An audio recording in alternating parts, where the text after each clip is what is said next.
साधी चापट सुद्धा मारली नाही तुला, मग का घाबरतोस तू?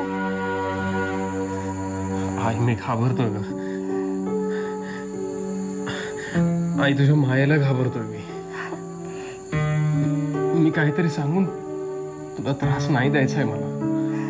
समीर, अरे मुलांचा त्रास काढण्यासाठी आई असते ना.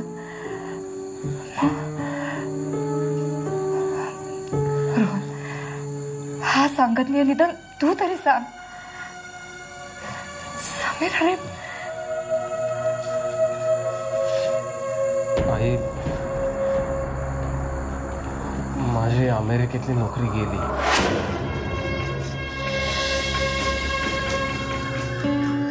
किटी,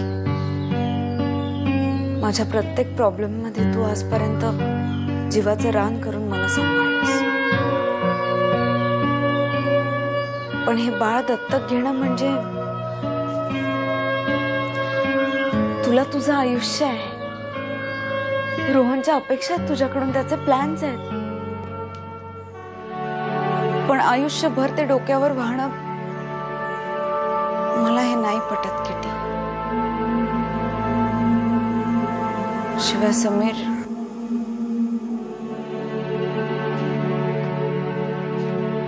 आशू, मी समीरशी बोले. त्याला समजेल मी काय म्हणते ते, आणि मला पूर्ण खात्री मी जे काही म्हणते ते त्यांना नक्की पटेल.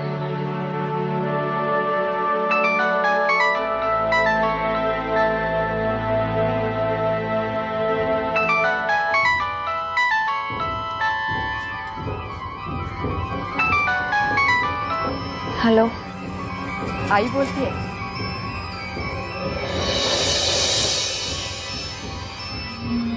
बोला आई. मुंबईला आली आहे ग, रोहनकडनंच बोलतीये. तू आलीस ना बेंगलोरहून? का आम्ही सगळे तिकडे येऊ? नाही, मी आली आहे परत.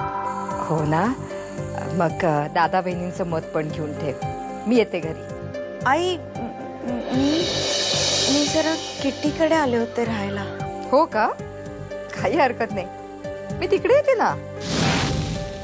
हे बघ, तुमच्या डोक्यावर अक्षता पडल्याशिवाय आता मी गप्प बसणार नाही. तू तिथेच थांब, मी येते लगेच. आई, किट्टी, मी आईंना तोंड कसं दाखवू? आशू, आपण समजावून सांगू त्यांना. किट्टी, त्यांना समजावणं अशक्य आहे. हे सगळं त्यांच्या कधीच पचनी नाही पडणार. नाही अगं आशू बघ ना, समीरच्या आईने किती कठीण परिस्थितीत दिवस काढलेत अगं. त्यांना नक्कीच समजू शकेल. मला खूप टेन्शन आलंय. आशू, ए राजा, नको काळजी करूस ग. सगळं ठीक हो.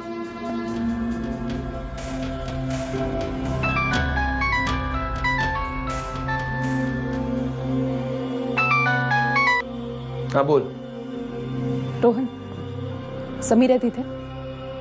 आहे का? काय झालं? जरा फोन दे त्याला.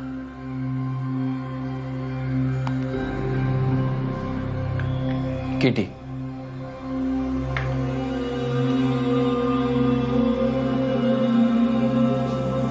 हॅलो. समीर प्लीज, मी काय सांगते ते शांतपणे आणि नीट ऐक. समीर, आशूचं बाळ मी दत्तक घेणार.